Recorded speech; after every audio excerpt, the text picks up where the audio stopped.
Bismillahirrahmanirrahim. Assalamualaikum warahmatullahi wabarakatuh. Alhamdulillahi rabbil alamin. Wassalatu wassalamu ala ashrafil anbiya'i wal mursalin. Sayyidina wa maulana Muhammadin. Wa ala alihi wa ashabihi ajma'in. Allahumma inna nas'aluka imanan la yartad wa na'iman la yanfad wa murafaqata nabiyyika fi jannati khuldin. Allahumma inna nas'aluka ilman nafi'an wa rizqan tayyiban wa amalan mutaqabbala. Allahumma hdina li ahsanil akhlaqi innahu la yahdi li ahsaniha illa anta. Wasrif anna sayyi'aha innahu la yasrifu anna sayyi'aha illa ant. Wa tawaffana ma'al abrar. Pemirsa WSL TV yang dirahmati Allah Subhanahu wa taala. Malam ini kita akan membahas tentang tema yaitu bersua dengan Nabi sallallahu alaihi wasallam di telaganya yang mulia. Pemirsa yang dirahmati Allah Subhanahu wa taala, hadis yang akan kita baca hadis dalam Sahih Muslim nomor 2295. Qala al-Imam Muslim rahimahullahu taala, haddatsani Yunus ibn Abdullah ala as-Sadafi qala akhbarana Abdullah ibn Wahab qala akhbarani Amr wa huwa ibn al-Haris anna Bukairan haddatsahu anil Qasim ibn Abbas Al-Hashimi an Abdullah bin Rafi maula Ummi Salamah an Ummi Salamah zaujin Nabi sallallahu alaihi wasallam. Dari Abdullah ibn Rafi maula Ummu Salamah radhiyallahu taala anha an Ummi Salamah, dari Ummi Salamah zaujin Nabi sallallahu alaihi wasallam, istri Nabi sallallahu alaihi wasallam, annaha qalat, ia berkata, kuntu asma'un nasa yadhkuruna al-haud wa lam asma' dhalika min Rasulillah sallallahu alaihi wasallam falamma kana yawman min dhalik wal jariyatu tamshutuni fasami'tu Rasulullah sallallahu alaihi wasallam yaqul ayuhan nas faqultu lil jariyah istakhiri anni qalat innama da'a ar-rijal wa lam yad'u an-nisa faqultu inni minan nas faqala Rasulullah sallallahu alaihi wasallam inni lakum faratun 'alal haud fa iyaya la ya'tiyanna ahadukum fayudhabbu anni kama yudhabbu al-ba'iru ad-dallu faqul fima hadha fayuqalu innaka la tadri ma ahdatsu ba'dak faqulu suhqa. Dari Ummi Salamah. Jadi Ummi Salamah radhiyallahu taala anha, ummul mukminin, istri Nabi sallallahu alaihi wasallam, yang mana beliau adalah wanita yang mulia ya, Ummu Salamah ibn Abi Umayyah. Jadi bapaknya Ummu Salamah itu pamannya Abi Jahal, pamannya Khalid bin Walid. Nah, suaminya namanya Abu Salamah ibn Abdul Asad. Nah, jadi Ummu Salamah ini dari Bani Makhzum ya, Quraisyiyatun. Nah, jadi Ummu Salamah sebelum nikah dengan Nabi Shallallahu Alaihi Wasallam, beliau sudah bersuami, suaminya gugur. Nah, berjuang di jalan Allah Subhanahu wa taala. Nah, setelah pada tahun keempat Hijriah Nabi Shallallahu alaihi wasallam mengutus para mujahidin. Nah, sekitar 29 hari ya. Nah, di bulan Muharram. Sekarang juga kita di bulan Muharram ya. Nah, sekitar 29 hari kemudian, dalam beberapa waktu kemudian Abu Salamah jatuh sakit. Nah, sisa lukanya di perang Badar kambuh ya, naam, atau lukanya, sakitnya datang kembali, sehingga Allah Subhanahu wa taala mentakdirkan Abu Salamah meninggal radhiyallahu taala anhu. Jadi termasuk as-sabiqunal awwalun. Nah, bahkan Ummu Salamah termasuk awal-awal wanita yang awal-awal berhijrah di jalan Allah Subhanahu wa taala. Dari mana? Dari Mekah. Nah, dari Mekah berhijrah ke Madinah. Jadi Ummu Salamah namanya Hindun ya, Hindun ibn Abi Umayyah, bukan Romlah ya. Kalau Romlah itu namanya nama dari Ummu Habibah. Ummu Habibah bintu Abi Sufyan.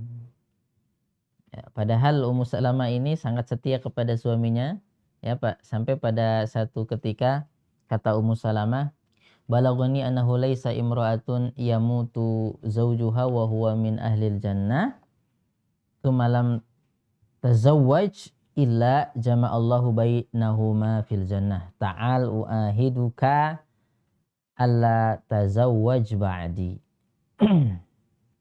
Jadi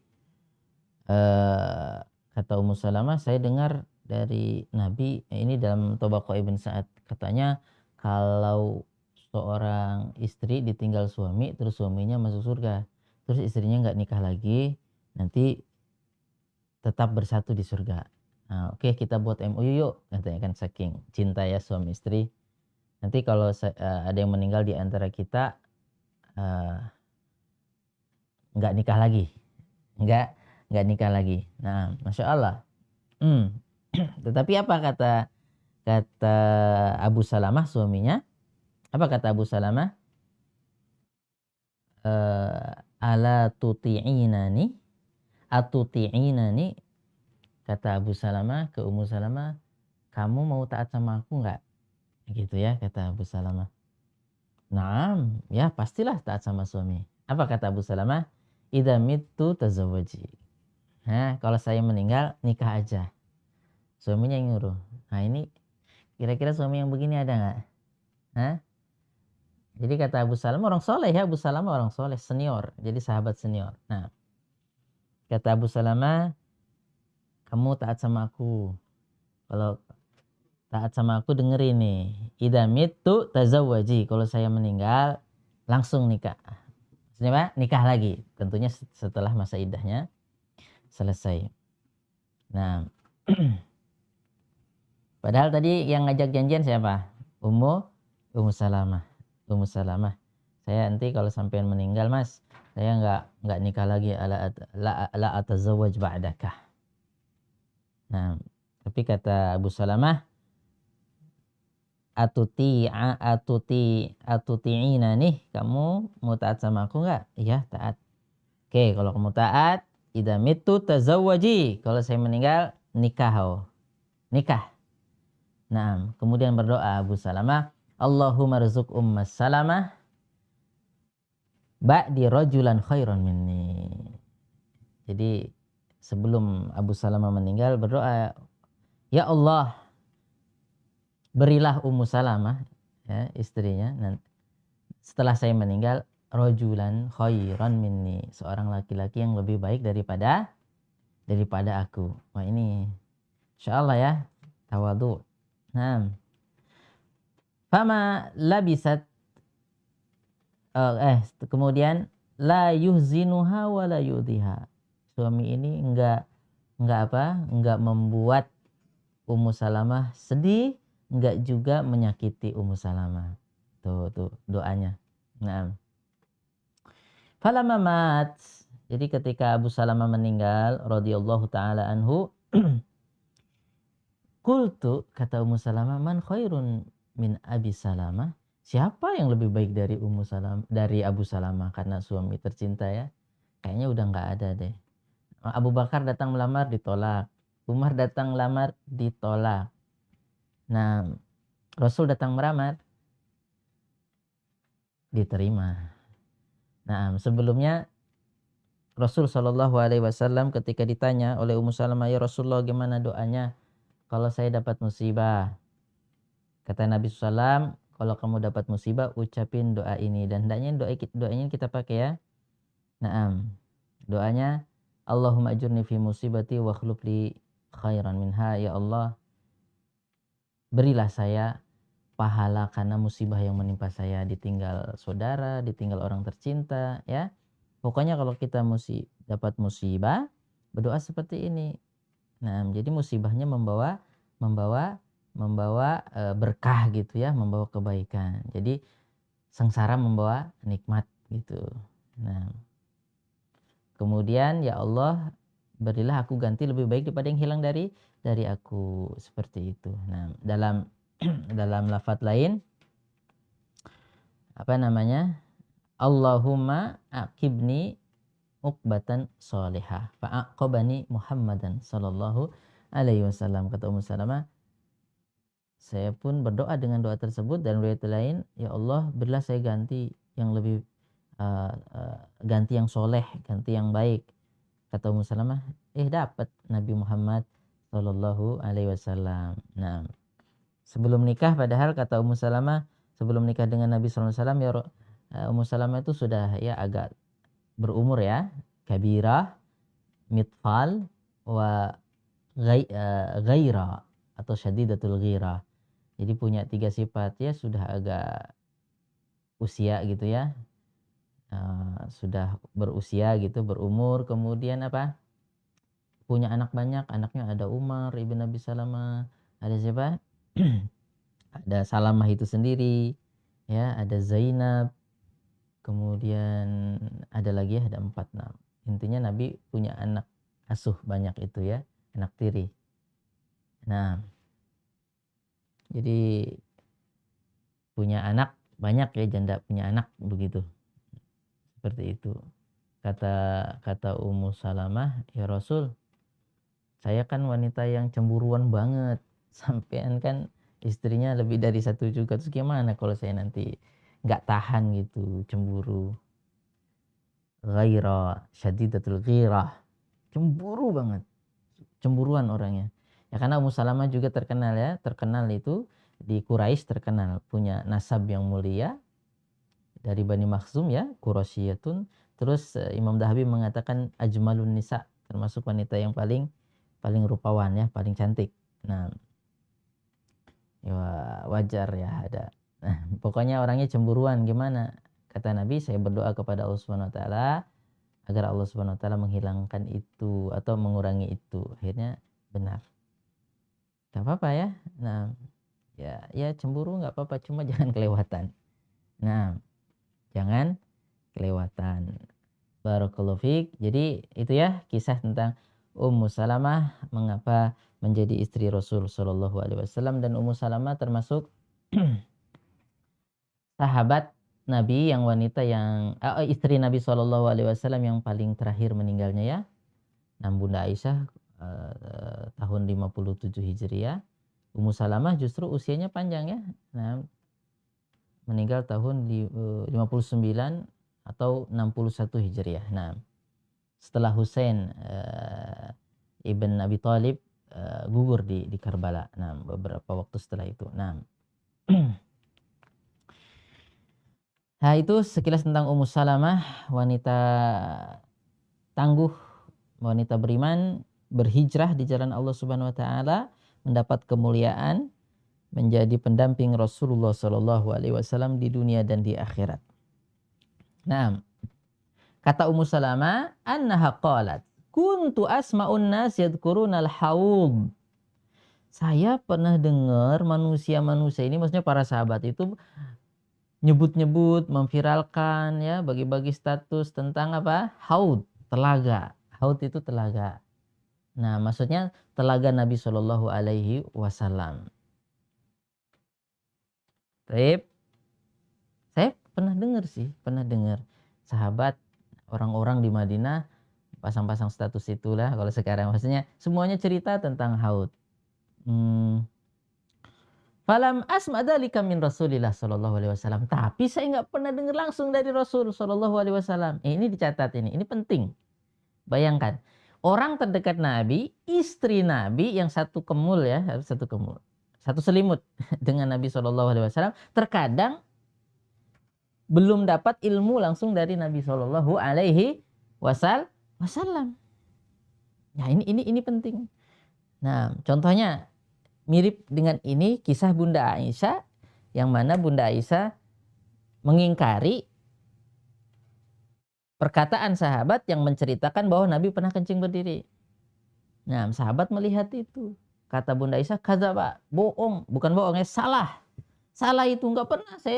Saya melihat Nabi SAW tuh kalau buang air kecil selalu jongkok, nggak pernah berdiri. Akhirnya dikritiklah sahabat yang itu. Tapi ya, sekarang kan Bunda Aisyah nggak 24 jam bersama Nabi. Ketika Nabi berperang, ketika Nabi berzihad, sahabat justru yang dapat ilmu banyak. Ya ketika di rumah, iya Bunda Aisyah dapat ilmu banyak. Nah, jadi ini. Nah, ini supaya kita itu tahu kenapa sih terkadang berbeda pendapat para ulama ahli fikih ya, mazhab ini. Ya karena di atasnya sudah khilaf gitu. Terkadang fatwa sahabatnya udah beda. Nah, ini sampai kepada dia hadis ini, yang ini belum sampai. Ya namanya manusia punya keterbatasan, makanya diperintahkan untuk kita memperbanyak guru, dengar dari ini, dengar dari itu. Nah, jadi mungkin saja sahabat belum dengar hadis ini, yang ini sudah dengar dari yang itu. Jadi Abu Hurairah termasuk sahabat yang mulazamah dengan Nabi. Nah, sebagian sahabat terkadang agak aneh kepada Abu Hurairah, kok hadisnya banyak banget. Ya wajar, sahabat yang lain ke pasar, Abu Hurairah full mulazamah ya sama Nabi SAW di Masjid Nabawi. Ya banyak, wajar saja hadisnya banyak. Seperti itu. Dan wajar saja sebagian sahabat tidak tahu satu hadis, yang lain tahu. Nah, ya karena sebab kesibukan, bisa jadi karena lupa, udah tua, yang lain masih ingat, ini udah lupa. Ini wajar sekali. Nah, atau sahabat yang ini udah tahu hadis ini sudah dinasakh, sudah dihapus. Sementara info belum sampai hadis yang terbaru. Nah, itu seperti kisah apa? Kisah tentang apabila seorang laki-laki mendatangi keluarganya, mendatangi istrinya, kemudian layunzil, tidak mengeluarkan mani, apa harus mandi junub? Nah, karena ada hadis yang dipahami oleh sebagian sahabat, al-ma'u minal ma'. Al-ma'u minal ma'. Kita mandi junub kalau kita mengeluarkan air, maksudnya air mani. Kalau enggak, walaupun melakukan hubungan suami istri, kalau enggak keluar air maninya, berarti apa? Enggak wajib mandi gitu. Nah, itu di awal-awal Nabi di Madinah seperti itu. Tetapi apa? Ada hadis yang terbaru. Nah, idal taqa khitanan faqad wajaba alaihi mal ghuslu, atau apa? Idza jalasa rajul ala syu'abiha arba thumma jahadaha faqad wajaba alaihi al ghuslu. Pokoknya kalau sudah berhubungan intim, keluar enggak keluar harus mandi junub. Ini yang terbaru. Sebagian sahabat, Abu Musa al-Asy'ari pernah bingung itu, sahabat dua beda pendapat antara sebagian orang Ansor dengan orang Muhajirin. Satu pakai pendapat pokoknya kalau sudah mendatangi istrinya berhubungan intim, pokoknya harus mandi, keluar nggak keluar. Sementara sebagian pakai pendapat yang pakai ilmu dia yang sampai ke mereka bahwa kalau nggak keluar ya nggak perlu mandi, karena air itu dari air. Maksudnya apa? Kalau keluar mani baru kita mandi junub. Wah, ini sempat rame. Padahal Nabi baru meninggalnya belum lama. Masih Bunda Aisyah masih ada, istri Nabi masih ada. Makanya Abu Musa al-Asy'ari ketika bingung begini, sahabat beda fikih, beda pendapat, langsung datang ke Bunda Aisyah. Dikasih tahulah oleh Bunda Aisyah, Nabi mandi di situ. Nah, jadi ada pengetahuan yang terkadang saudara kita belum tahu. Nah, jadi ini mungkin aja yang begini. Nah, jadi enggak apa-apa kan belajar terus, enggak apa-apa kan ngaji terus. Nah, menggali terus. Jadi terkadang berbeda bukan karena hati yang kotor, bukan karena kesombongan, tapi karena memang kekurangan atau belum sampai kepada dia apa? Hadis, dalilnya. Tapi apabila sudah dikasih tahu, ya hendaknya seorang mukmin tuh harus sami'na wa ata'na, ngikut saja. Jadi sesungguhnya perbedaan dalam madhab salah satu sebabnya terkadang memang sahabat dulu udah berbeda pendapat, bukan beda itu Syafi'i sama Hambali beda-beda gitu, enggak. Terkadang atasnya memang sudah berbeda. Ini menggunakan perbuatan sahabat ini, yang ini menggunakan perbuatan sahabat ini, sahabatnya udah beda. Nah, makanya di sini ikhtilaf itu ternyata memang bukan untuk dijadikan alasan untuk kaum muslimin saling tubruk gitu ya.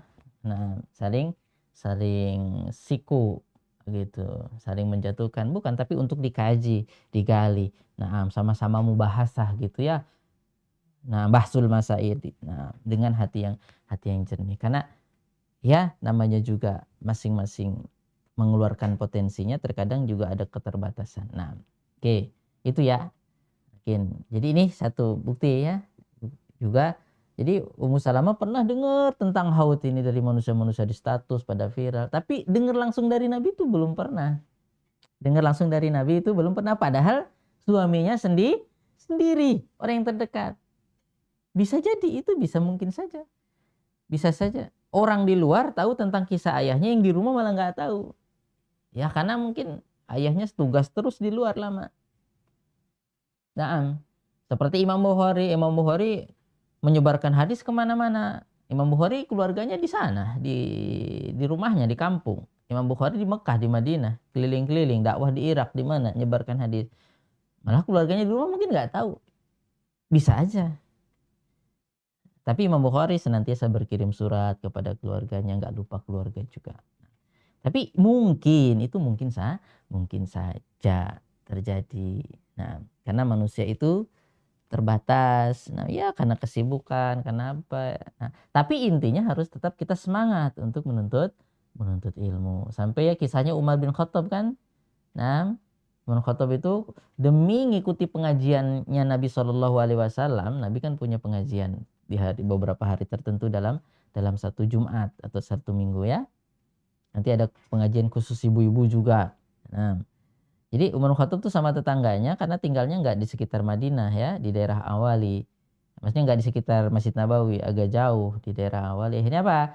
Kata Umar, saya dan tetangga saya ganti-gantian ngangon ontaknya. Hari ini saya ngangon ontak saya dan ontak dia. Tapi tugas dia pengajian, ngerekam, nyatet. Nanti Nabi ngomong apa, sampaikan ke kita. Saking semangatnya menghadiri majelis ilmu. Ya wajar ya sahabat itu jadi ulama ya, manusia terbaik, orang yang mencintai Nabi dan cinta syariat, karena emang ada sebabnya mereka itu semangat nuntut ilmu gitu ya. Ya sama nanti kalau giliran tetangganya yang ngangon onta, yang ngurusin ontanya, nanti Umar yang ke majelis Nabi SAW ngerekam gitu ya, catet apa yang didapat, nanti disampaikan gitu. Saking menghargai ilmu, perkataan Nabi, penjelasan Nabi, ya petunjuk Nabi. Jadi sangat memuliakan. Nah, syariat yang dibawa oleh Nabi Shallallahu Alaihi Wasallam, dan itu merupakan salah satu apa? Ya memang yang harus dicapai dalam hidup. Jadi kita harus tahu tentang ajaran Nabi Muhammad Shallallahu Alaihi Wasallam, bukan hanya sekedar tahu tanggal lahirnya saja, ya, hari kelahirannya saja, bukan sekedar itu ya. Nah, kemudian, pada satu ketika, pada hari, wal jariyatu tamsyutuni, saya lagi disisirin, kata Ummu Salamah. Ada jariyah itu apa ya? Bisa maksudnya pelayan ya, pelayan wanita. Lagi apa? Lagi nyisiri rambutku. Tamsyutuni, biasa ya. Jadi apalagi di salon gitu ya. Enggak, ini di rumah kayaknya, bukan di salon. Jadi pada satu hari ada ini, pas aku lagi disisirin, siapa yang nyisirin? Jariyah, pelayan wanita ya. Sami itu, karena mungkin Nabi ngomongnya di masjid ya. Nah, jadi dengarlah Nabi ceramah begitu. Fasami itu Rasulullah Shallallahu Alaihi Wasallam yaqul, dan saya mendengar Rasulullah Shallallahu Alaihi Wasallam berkata, ayuhan nas, wahai manusia. Jadi Nabi manggil manggil kaum muslimin dengan kata-katanya, ayyuhan nasu, wahai manusia. Fakultu lil jariyah, maka aku berkata kepada jariyah tadi, pelayan wanita tadi yang lagi nyisirin Ummu Salamah ya, istakhiri anni, udah, mundur. Wis, kata Ummu Salamah. Qalat inna mada'ar rijal. Non kan nyonya kan. Ini kan Nabi kan manggil laki-laki, ya Yohanes. Hanas kan laki-laki. Ya Yohanes. Kan laki-laki, bukan anti yang dipanggil. Emang anti dipanggil, kata jariyahnya ini. Innama da'ar rijal walam yad'un nisa. Kan Nabi enggak menyeru para ibu-ibu, enggak menyeru para wanita. Faqultu inni minan nas. Kemudian kata Ummu Salamah, kan saya manusia juga. Ya, jadi ini bentuk dari pemahaman Ummu Salamah ya, Masya Allah. Jangan dohiri anti gitu, kata Ummu Salamah. Anas itu umum, Anas itu bisa cowok bisa cewek. Saya kan manusia juga, aku kan juga manusia. Ya berarti Nabi memanggil saya juga dong. Nah, lihat ya, Masya Allah, dia nggak mentang-mentang istrinya Nabi loh. Udahlah santuy aja, kan saya istrinya Nabi. Udah nanti aja kan di rumah. Ya tetap di rumah nuntut ilmu, mendengar dari Nabi. Ya di luar juga, intinya kesempatan jangan dilewatkan. Nah ini semangatnya istri Nabi SAW termasuk Ummu Salamah untuk langsung mendengarkan hadis dari Nabi SAW ketika memang ada kesempatan untuk itu. Nah, jadi kan sebelumnya pernah dengar orang, sekarang Nabi mau ngomong sesuatu, udahlah akhirnya mau ke sana ke pengajian gitu ya, pengajian sang suami. Nah, faqala Rasulullah sallallahu alaihi wasallam. Nah, jadi kan Ummu Salamah tadinya lagi disisirin, lagi di rambutnya diikat diikat-ikat itu, digulung. Udah akhirnya rambutnya digulung, langsung Ummu Salamah mendengarkan Nabi Shallallahu Alaihi Wasallam. Nah ini semangat ibu-ibu, mama untuk belajar ilmu agama, belajar hadis. Itu seperti yang kita singgung di muka tadi ya. Jadi para ibu-ibu di zaman Nabi pernah datang ke Nabi, ya Rasulullah, dahabar rijal, na'am bil ujur, nah bi ilmika. Para laki-laki tuh enak banget dapat ilmu, kemana-mana sama panjenengan, dapat ilmu, dengar ceramah gini. Kita di rumah nyuci baju, kehalang dinding rumah, ya, berkhidmat kepada suami, ngurus anak-anak. Tapi kan kita mau ilmu juga. Terus gimana dong kita mau juga dapat ilmu langsung dari sampean, dari panjenengan. Kata Nabi, oke, kalau begitu silahkan buat hari khusus di tempat mana nanti ditentukan jadwalnya setiap hari belajar. Nabi ngisi pengajian emak-emak, ibu-ibu. Nah, para sahabat akhirnya Masya Allah ya, istri-istri para sahabat, wanita-wanita dari kalangan muhajirin dan ansor melahirkan para ulama, para tabi'in, ya, para sahabat-sahabat junior yang itu mereka adalah tokoh-tokoh yang akan mengharumkan Islam. Nah, karena perhatian dengan syariat. Kalau sekarang malu ya orang tua punya anak mungkin perdalam agama, nanti yang udah dijamin hidupnya oleh pemerintah, atau susah lah kesempatannya. Nah, susah jadi PNS atau apa gitu ya, mondok begitu. Terus malahan gaul-gaul orang tua sekarang, anaknya suruh pacaran, dibonceng, bangga aja anaknya ya, diboncengin sama cowok, dipacarin sama 5 cowok ganti-ganti, apalagi kaya, seneng banget. Nah, bahkan nauzubillah min dalik ya, kecelakaan maksudnya hamil luar nikah biasa aja, gak apa-apa, udah maklum, udah wajar. Nah, nauzubillahi min dalik. Nah ya, harusnya dididik. Nah, barakallahu fiik. Mudah-mudahan Allah Subhanahu wa taala memperbaiki keadaan kita. Nah, kemudian langsung pada intinya. Kata Ummu Salamah, Rasul Shallallahu Alaihi Wasallam bersabda, Inni lakum farotun, saya bagi kalian wahai para sahabat farotun. Ya, farotun itu apa sih? Pendahulu. Nah, kalau kita berangkat duluan itu namanya farotun. Ya, makanya kalau anak kecil meninggal, anak bayi meninggal, doanya Allahumma ja'alhu farotun dukhra. Ya Allah, jadikanlah dia sebagai pendahulu dan tabungan.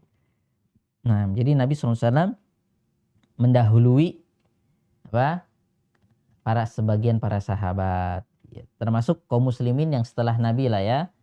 Jadi ana farotun alal haud, ana farotun alal haud, inni lakum farotun alal haudi. Saya duluan ke telaga.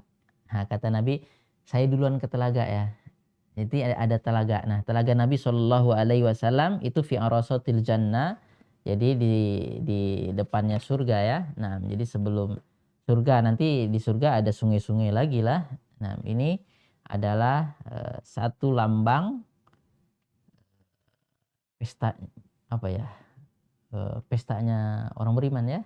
Jadi nanti orang beriman akan, biasanya kalau kita habis sukses kan duduk. Tapi kalau orang-orang nggak beriman atau imannya lemah, bersulam, ayo minuman keras. Wah, gitu ya. Sampai pagi mabuk. Nah, tanda kesuksesan kan apa? Mari kita rayakan kesuksesan kita. Nah, gitu. Pakai gelas gini ya. Wah, tapi yang diminum apa? Miras. Nah, mabuk-mabukan. Nah, nauzubillahi min dzalik. Enggak. Orang beriman nanti akan dijamu oleh Rasulullah Shallallahu Alaihi Wasallam dan janjian bersama Nabi di mana? Di telaga Nabi Shallallahu Alaihi Wasallam. Dan ini akidah Ahlussunnah wal Jamaah karena hadisnya mutawatir. Hadisnya mutawatir, sebagian ulama mengatakan ijma', Imam Nawawi, Ibnu Hajar, Ibnu Abdul Bar mengatakan ijma'. Jadi haud telaga Nabi itu harus kita imani. Hadisnya diriwayatkan kurang lebih dari sekitar 50 sahabat Nabi Shallallahu Alaihi Wasallam. Jadi sudah viral ini. Tapi ada aja nanti sebagian umat Islam yang mengingkari ini karena takwil. Kalau mengingkari ini karena kesombongan, apa sih? Telaga Nabi, kata Nabi telaganya itu jaraknya seperti dari tempatnya Nabi dari Madinah ke satu daerah, ke daerah aman ya. Nah, Thaib. Itu kan di dunia bukan di akhirat, jarak segitu. Nabi cuma menyebutkan jaraknya segini, lebarnya segini, panjangnya segini, panjang dan lebarnya sama. Seperti dari daerah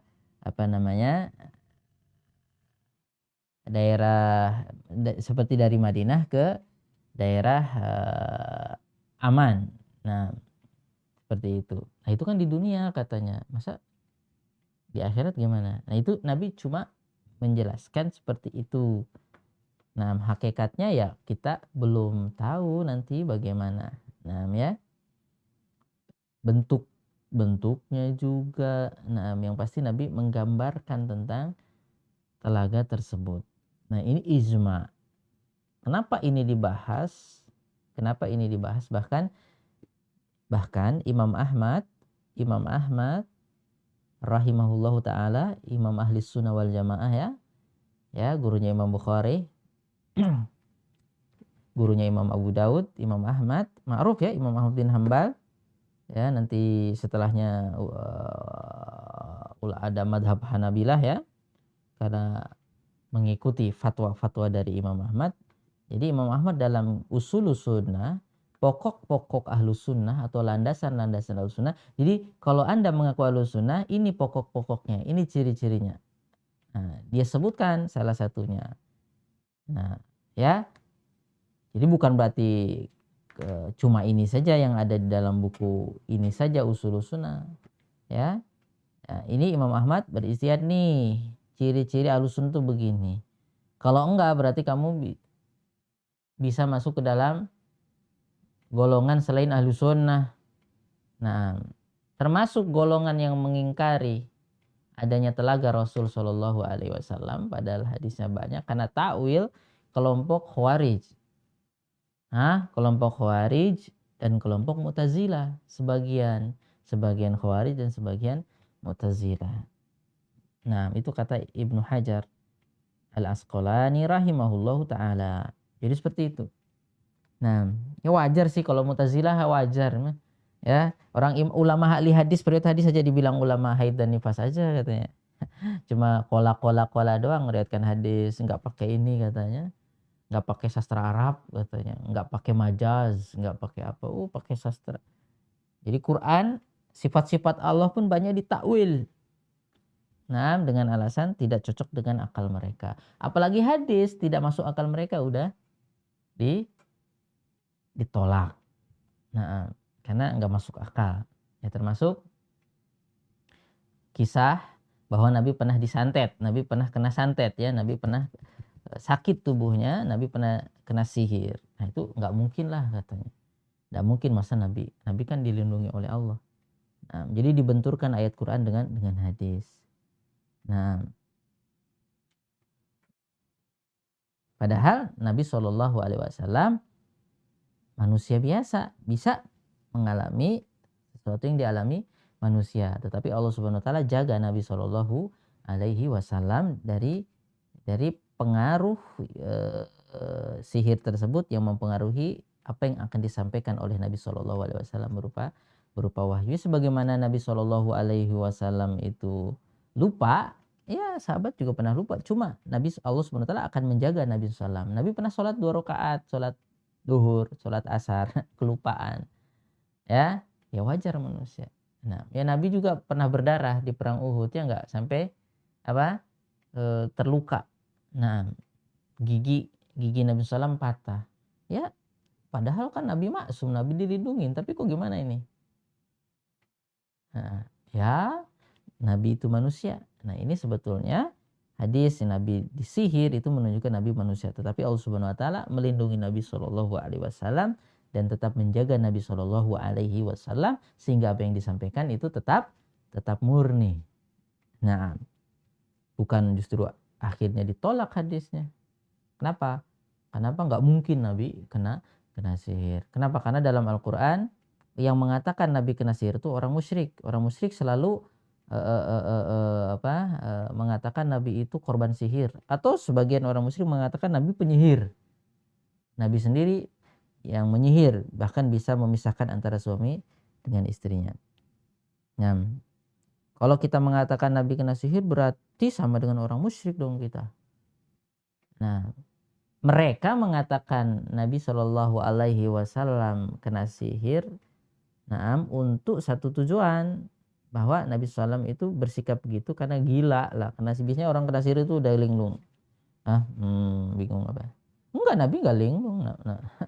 Nabi Shallallahu Alaihi Wasallam dikatakan tukang sihir. Nabi Shallallahu Alaihi Wasallam justru sangat memusuhi tukang sihir. Bahkan surat khusus turun kepada Nabi tentang menyingkap tentang bahayanya tukang sihir, dan kita harus hancurkan sihir. Nah, seperti itu. Bahkan orang musyrik mengatakan Nabi itu kesurupan, dimasukin syaitan. Nah, Nabi SAW paling mengutuk setan, baca Quran a'udzubillahi minasyaitonirrajim ya. Nah, kita berlindung kepada Allah, baca a'udzubillahi minasyaitonirrajim, lagi marah baca a'udzubillahi minasyaitonirrajim ya. Justru Nabi musuh setan dibilang Nabi SAW temannya setan. Nah, ini tidak masuk ya. Nah, jadi Nabi Shallallahu Alaihi Wasallam kena sihir itu sebagai bentuk bahwa Nabi itu manusia biasa, bukan Tuhan. Nabi SAW manusia biasa yang bisa merasa bisa kena mudorot. Nah, bisa kena mudorot, bisa kena bahaya seperti itu. Nah, justru untuk menetapkan itu. Nah, Nabi maksum dalam penyampaian wahyu. Nah, seperti itu. Nabi tidak mungkin menyelisihi Allah Subhanahu wa Ta'ala. Nah, karena mereka nanti kalau Nabi kena sihir takut-takut nanti Qurannya keliru dong. Gitu itu maksud mereka. Nah, enggak seperti itu. Nah, oke. Sebagaimana Nabi pernah keliru, bermuka masam, abasa wa tawalla, Allah tegur. Jangan begitu. Ini orang biasa juga harus tetap dilayani. Nah, jadi ini menunjukkan Quran itu justru dari Allah Subhanahu wa taala. Kalau Quran itu buatan Muhammad disensor ayat ini, ngeritik diri sendiri. Ya. Nah, barakallahu fikum. Jadi ijma ya. Jadi Imam Ahmad sampai membahas masalah haud ini dalam usulus sunnah, yaitu pokok-pokok ahlus sunnah wal jamaah ya, bagi para pendengar yang dirahmati Allah Subhanahu wa taala yang udah pernah baca usulus sunnah ya. Kalau kita ngaku ahlus sunnah wal jamaah sih minimal pernah lewat ini ya, usulus sunnah Imam Ahmad ya, atau yang lain juga banyak juga ya. Nah, buku-buku akidah ya, kan gak ada salahnya menuntut ilmu. Nah ya, jadi diterangkan tentang haud. Jadi dalam pokok ke-18 Imam Ahmad berkata, wal imanu bil haud, kita harus beriman dengan adanya haud, yaitu telaga Rasulullah sallallahu alaihi wasallam. Wa anna li Rasulillah sallallahu alaihi wasallam haudan yaumal qiyamah, Nabi sallallahu alaihi wasallam memiliki telaga di hari kiamat, taridu alaihi ummatuhu, yang akan dikunjungi oleh followernya, oleh umatnya. Kita umat Nabi Muhammad SAW insya Allah akan juga nanti datang ke sana ya. Nah, kalau orang zaman sekarang cari ya, tempat-tempat wisata gitu yang airnya bagus begitu ya, bisa minum-minum di sana, ambil nongkrong-nongkrong gitu, nanti telaganya bagus sekali ya, telaga Rasulullah SAW. Sampai Rasul SAW itu ketika memang sudah perjuangannya sudah selesai, risalah sudah selesai, Nabi udah meninggal aja, Rafiqul A'la, udah ingin duluan. Kenapa salah satunya? Kenapa Rasul Shallallahu Alaihi Wasallam ingin cepat duluan? Supaya mempersiapkan untuk umatnya. Jadi Nabi duluan supaya menjadi panitianya gitu ya, subhanallah. Jadi Nabi SAW duluan, Nabi ngabarin, ana faratukum alal haud, saya duluan ya ke telaga, nanti kalian datang, saya sudah siapin. Subhanallah. Jadi kita ditungguin oleh Nabi SAW. Panjenengan kalau ditunggu oleh orang yang dicintai senang nggak? Senang, pasti ingin ketemu ya. Nah, kita nanti janjiannya dengan Nabi SAW tuh di telaga. Siapa yang mengikuti sunnah Nabi SAW? Sunnah itu apa sih? Sunnah itu jalan. Jalan. Sunnah. Ya, sunnatun itu jalan. Ya, thoriqah. Jalan, cara, metode. Siapa yang ngikutin Nabi ya sampai juga nanti ke telaga. Tapi mengkol-mengkol, yang mengkol-mengkol ada sunnah Nabi malah ditendang, Nabi diejek, Nabi dihina, diam aja, ndak membela sunnah Nabi, bahkan menghina sunnah Nabi, menganggap agama itu membuat kita terkebelakang ya, agama itu membuat kita jauh dari peradaban ya. Nabi itu khusus Arab, syariat Nabi itu jilbab itu syariat Arab, seperti itu. Aduh, bahaya nih. Nah, ya ngikutin aja kalau mau sampai seperti itu. Nah, ya kalau gini aja ya, kalau ada wisata turis-turis itu mau wisata ke mana lah, ke Indonesia ke Malaysia mana, itu perlu perlu petunjuk ya nggak?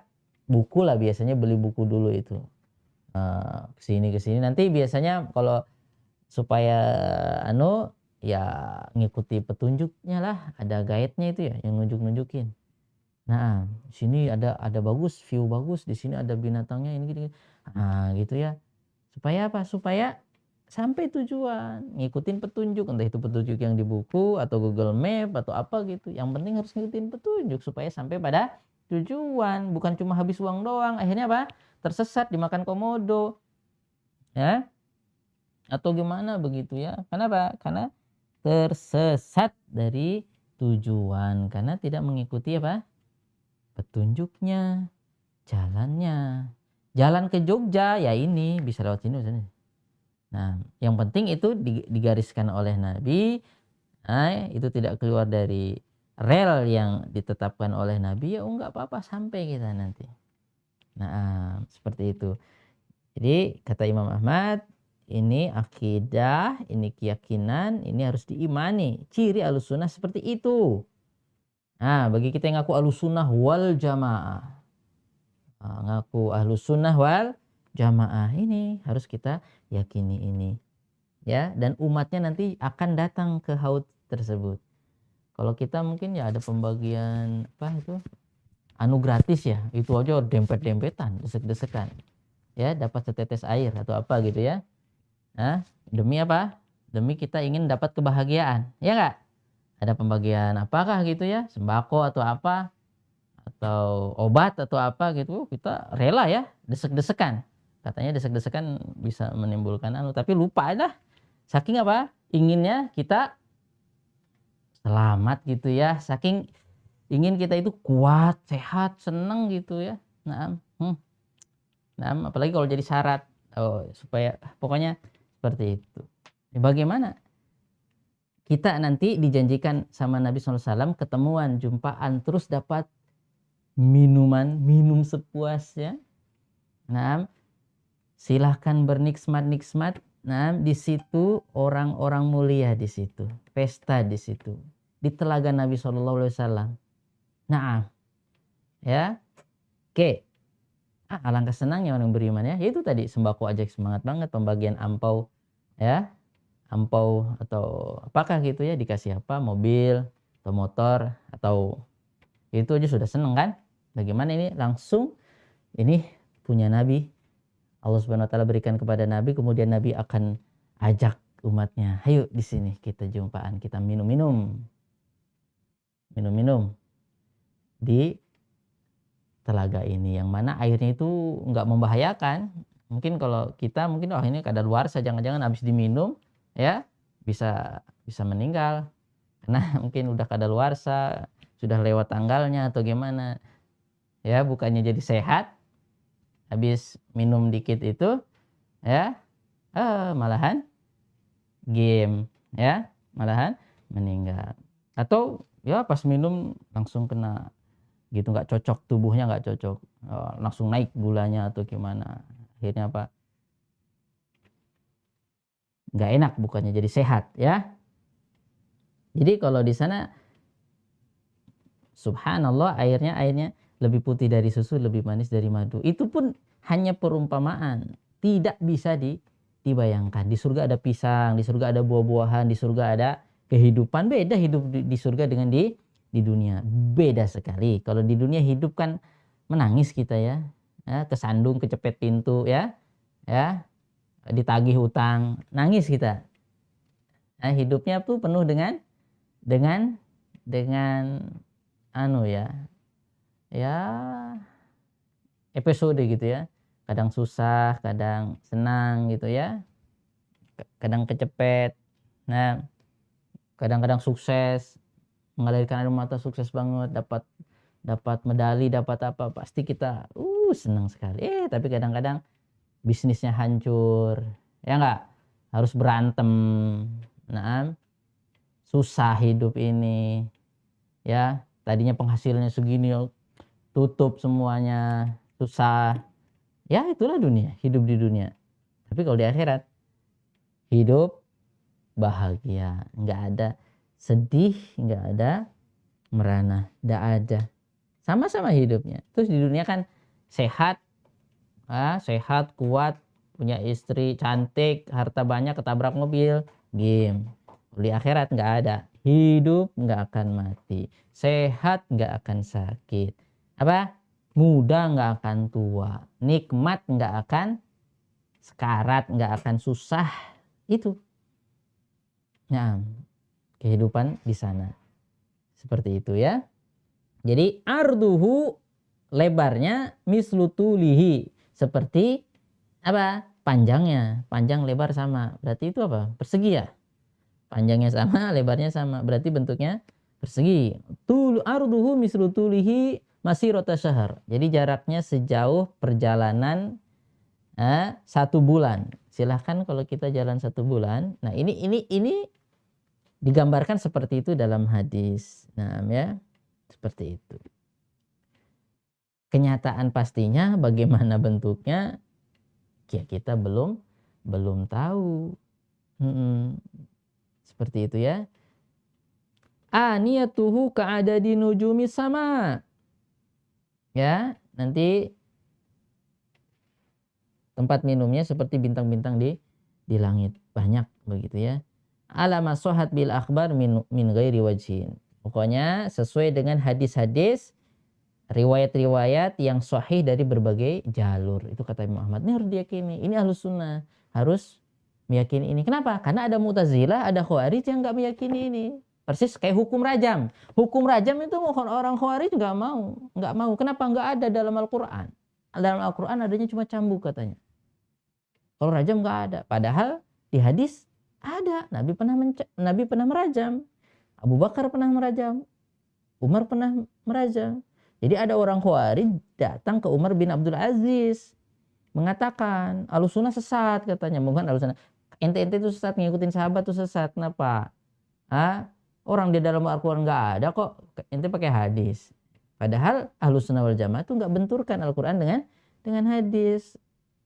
Hadis penjelas Al-Quran. Seperti itu. Naam.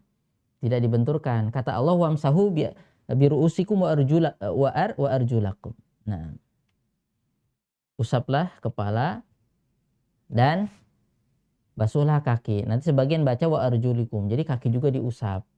Diusap kalau diusap kalau pakai sepatu. Kalau nggak pakai sepatu dicuci. Nah, kenapa? Nabi buktinya apa? Dalam riwayat yang banyak kalau wudhu itu kaki dicuci. Ya, kalau wudhu itu kaki dicuci, kecuali kalau lagi pakai khuf, sepatu yang nutupi mata kaki, Nabi elap saja.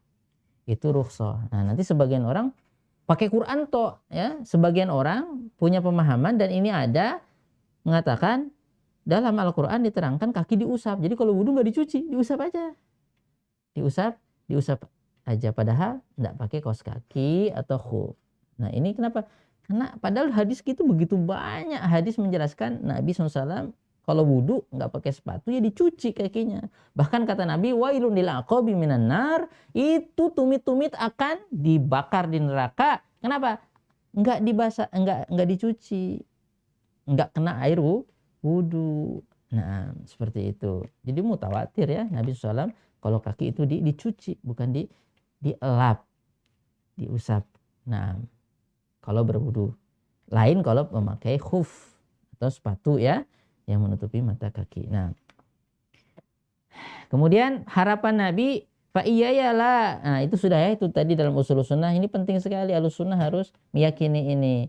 Kenapa? Karena sebagian ahli bidah menolak itu. Sebagaimana tadi contohnya Khawarij menolak hadis-hadis tentang rajam. Nggak ada hukum rajam. Jadi yang suka menolak syariat Islam, nggak usah harus hukum rajam itu nggak ada dalam Al-Quran atau itu persis Khawarij. Itu Khawarij yang begitu ya. Khawarij. Nah, yang menghina sahabat, bahkan mengkafirkan sahabat. Ali bin Abi Thalib kafir, pengikutnya sama. Muawiyah kafir, pengikutnya sama. Itu orang Khawarij seperti itu. Gampang mengkafirkan orang lain.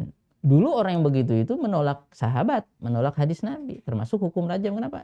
Dari jalur sahabat soalnya. Mereka cukup memahami, kita pakai otak, pakai teori yang kita miliki, udah kita baca Quran, kita tawil. Nggak ada hukum rajam di Quran, ngapain pakai hadis?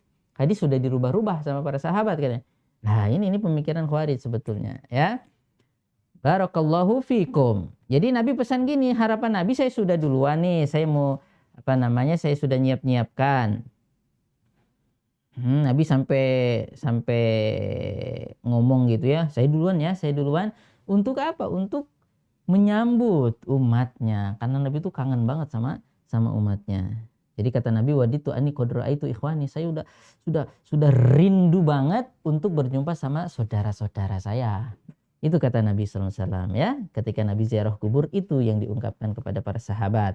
Maksudnya saudara-saudara Nabi ikhwani itu apa? Orang yang datang setelah Nabi Muhammad SAW, para tabi'in dan kita. Sampai manusia akhir zaman, sampai zaman Ya'juj Ma'juj nanti ya. Yang dipimpin oleh Nabi Isa alaihissalam. Atau orang soleh dari Qahtan yang akan memimpin kaum muslimin. Nah, di akhir zaman. Nah, sampai nanti semua orang beriman dimatikan dengan satu tiupan angin dari daerah Syam. Ya. Itu semua orang beriman ketika angin melewati ketiak mereka semuanya mati serentak. Tuh terakhirnya orang-orang beriman. Nah ini Nabi kangen sama mereka, makanya Nabi duluan mau menyambut mereka. Oke, kalau sahabat ya jelaslah kecintaan Nabi Shallallahu Alaihi Wasallam. Jadi Nabi pesan, fa iya ya wala ya'tiyanna adukum fayudabbu anni kama yudabbul ba'irud dalu. Ayo, jangan sampai ada salah seorang di antara kalian yang nanti diusir ya dari telaga. Kenapa? Sebagaimana diusirnya onta yang tersesat. Ya kayak kita ini punya lahan gitu ya, ada rumputnya subur. Terus ada onta orang lain, ada kambing orang lain datang ke situ, enak aja makan. Usir aja. Kenapa? Ya bukan daerahnya dia. Seperti itu.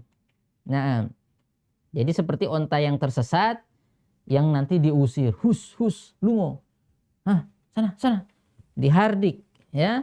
Fa'aqulu fi mahada fayuqalu, ya nanti saya bertanya ini, jangan sampai kalian termasuk yang itu kata Nabi. Nanti saya sih bertanya, kenapa ini kok diusir? Ada umatnya Nabi Muhammad yang diusir, tidak boleh pesta bareng, minum dari telaga kemuliaan itu. Bersama Nabi Shallallahu Alaihi Wasallam, manusia paling mulia. Kita baru minum bersama pejabat aja udah seneng kan, diundang kemana kah, ke pendopo kah, atau kemana itu udah seneng kan? Seneng banget, ya, seneng. Bagaimana ini Nabi yang menjamu, ya, di telaga Nabi, senangnya luar biasa. Kalau nggak seneng, ya mungkin kita lebih cinta kepada dunia ya daripada syariat. Nah, padahal orang yang beriman harus mendahulukan cintanya kepada Nabi SAW di atas cintanya kepada yang lainnya. Nah, waladi nafsu Muhammadin biyadi la yu'minu ahadukum hatta akuna ahaba ilaihi min walidihi wa waladihi wan nasi ajmain. Tidak sempurna iman salah seorang di antara kalian sampai aku dijadikan ia lebih cintai daripada bapaknya, daripada anaknya, daripada seluruh manusia. Nah ini kan harus ditanamkan seperti ini, mencintai Rasulullah Shallallahu Alaihi Wasallam yang buahnya mengikuti sunnahnya, dan itu untuk kita juga. Sebagaimana kalau kita ngikutin perintah atau seruan atau aturan atau SOP bos kita, direktur kita, supaya nggak dipecat kan. Kalau ngelarang nanti kita dipecat, atau belum ada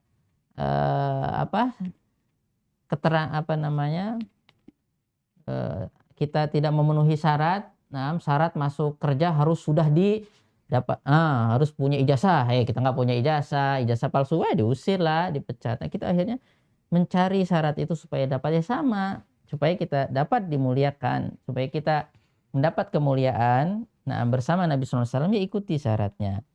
Nah, jadi orang ini nanti diusir seperti onta tersesat, tidak bisa minum bareng bersama Nabi SAW, karena mereka telah innaka la tadri ma ahdatsu ba'dak fa aqulu suhqa. Karena kamu nggak tahu Muhammad, nanti yang diusir itu kenapa dulu sudah ahdatsu, mereka membuat ihdas. Ihdas itu apa sih? Melakukan satu terobosan baru yang itu dianggap agama, mau menyaingi syariat Nabi Muhammad Shallallahu Alaihi Wasallam dalam masalah agama seperti itu. Nabi SAW pernah bersabda tentang orang-orang yang melakukan ihdas di Madinah, maka dia akan mendapat laknat malaikat dan semua manusia. Nah, jadi man ahdatsa fiha hadasan fa alaihi laknatullahi wal malaikati wan nasi ajmain. Siapa membuat ihdas? Ihdas itu apa? Melakukan sesuatu ya, peribadatan, cara beribadah yang itu diyakini harus memiliki keutamaan yang padahal Nabi Shallallahu Alaihi Wasallam tidak pernah menganjurkannya, atau jelas-jelas Nabi larang. Nah itu ya, jelas-jelas Nabi larang. Jelas ada larangannya dari Nabi, dilakukan dengan alasan kan baik, kan baik. Nah, apalagi kalau seandainya para sahabat, ulama sudah mengatakan ini termasuk perbuatan yang dianggap ihdas, ya, perbuatan yang baru dan menentang syariat Islam. Udah jelas-jelas begitu, ulama, apalagi kalau sampai semua ulama bersepakat, wah ini harusnya ditinggalkan saja. Takut-takut kita nanti diusir malah. Ya, kata-kata ahdatsu di sini karena mereka telah melakukan sesuatu yang yang menentang ajaran Nabi SAW setelah engkau.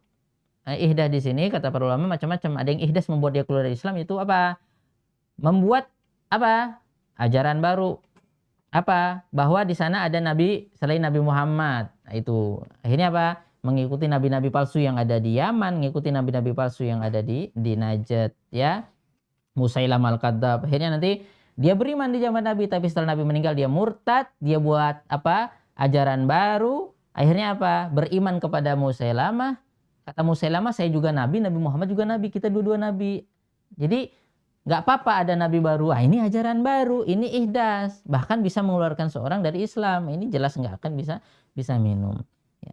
Terus ihdas juga apa? Melakukan perbuatan bid'ah, ya, yang itu jelas bertentangan dengan ajaran Nabi Shallallahu Alaihi Wasallam. Tapi kalau seandainya itu masalah khilaf, ya, perselisihan antara ulama, sebagian ulama mengatakan bid'ah karena gini dalilnya lemah, sebagian lain mengatakan enggak, ini enggak sampai ke bid'ah. Kenapa? Karena landasannya walaupun hadis lemah, tetapi ada fatwa para sahabat atau sebagian sahabat mengamalkannya. Ya, ini mungkin masih ada tarik menarik, beda pendapat, karena terkadang ijtihad para ulama berbeda. Selama masih di sana ulama menyatakan ini termasuk khilaf yang muktabar, khilaf yang masih harus kita akui, harus kita menghargai, di sini hendaknya kita tidak gegabah juga. Cepat-cepat langsung menghantam pendapat saudara kita yang lain atau fatwa ulama kita, ya, yang lain. Nah, ya tetap harus didiskusikan, ya, bahsul masail, mubahasa, carilah yang rajih, karena niat kita itu beragama bukan mau ta'assuban, ya. Apa sih ta'assuban? Gak mau fanatik-fanatikan, tapi memang kita terus menggali, mencari, dan insya Allah orang yang begini sifatnya akan Allah Subhanahu Wa Taala berikan petunjuk. Allah akan kasih jalan. Nah, orang yang menuntut ilmu, Allah akan mudahkan jalannya menuju surga. Nah, man salaka tariqan yaltamisu fihi ilman sahalallahu lahu bihi tariqan ilal jannah. Siapa menempuh jalan untuk menuntut ilmu, Allah mudahkan jalan menuju surga. Orang banyak ilmunya, makin banyak datanya, makin banyak bacaannya, makin banyak apa yang didengarkan. Akhirnya apa? Makin tahu cara bersikap. Makanya makin berilmu makin beradab. Ya enggak? Makin berilmu makin tawadhu, seperti padi, seperti mangga, seperti duren. Gitu, ya. Kalau masih belum berilmu begini. Ketika sudah berilmu, dia akan tidak cepat-cepat untuk apa? Berkata atau bersikap yang istilahnya bertentangan dengan maksud ilmu itu sendiri. Jadi lebih berhati-hati, dan lebih bijak. Kenapa? Karena sudah banyak ilmunya, sudah berisi begitu, ya, sudah berisi. Jadi makin berilmu makin beradab.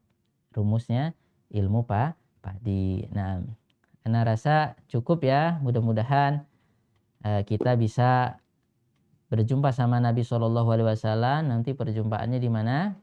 Di telaga Nabi Shallallahu Alaihi Wasallam, dan Nabi bisa menyambut kita dan kita bisa langsung bertemu dengan Nabi Shallallahu Alaihi Wasallam, tidak diusir, karena Nabi nanti juga mengatakan suhkon, tidak apa-apa, matio, binasa saja orang-orang yang telah murtad, orang-orang yang telah melawan ajaran Nabi Shallallahu Alaihi Wasallam, membuat saingan atas apa yang sudah digariskan oleh Nabi SAW, binasa saja kata Nabi, suhkon. Mudah-mudahan kita bukan orang yang digituin nanti, ya, malu banget. Nah, ya, malu banget. Kita udah ngantri-ngantri, diusir, ya. Nah, nggak dapet jatah. Nah, na'udzubillahi min dzalik. Mudah-mudahan Allah Subhanahu Wa Taala menjadikan kita dan keluarga kita orang-orang yang beriman, yang bisa berjumpa dengan Rasul Shallallahu Alaihi Wasallam, bersua dengan Rasul Sallallahu Alaihi Wasallam. Nah, di telaga beliau kelak di hari kiamat. Akhiru da'wana anilhamdulillahi rabbil alamin. Wassalamualaikum warahmatullahi wabarakatuh.